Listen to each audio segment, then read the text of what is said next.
Hi, boys and girls. It's Miss Linda. Everybody wave. Today we're going to tell a story together, and it's a story about the big-mouthed frog. I think you may have heard this one before, but here's some pictures I thought you might like. So one day, the big-mouthed frog had just finished his breakfast of 2 juicy little flies. And he was wondering what the other animals of the forest maybe had for their breakfast. So he decided to use his very large mouth to investigate. So he went hippity-hopping along through the forest until he came to the bunny rabbit. Now, when you tell a story, you have to keep your mouth open very big because remember, he's a big-mouthed frog.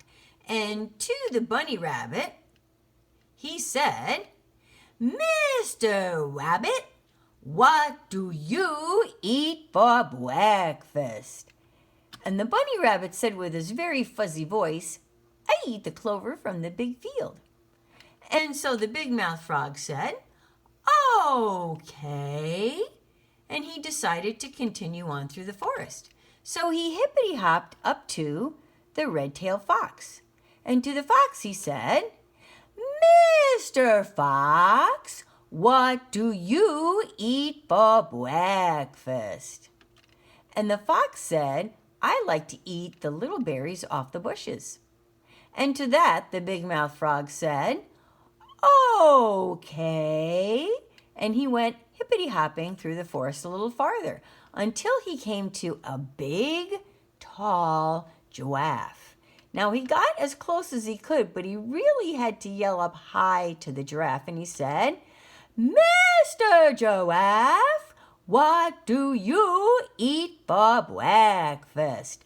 If you look at the giraffe, you can see he has leaves in his mouth. And he chomped away a little bit and he said, "I eat the leaves off the tops of these tall trees." And to that, the big-mouthed frog said, "Okay." And he continued to hippity-hop through the forest until he came to a beautiful red bird.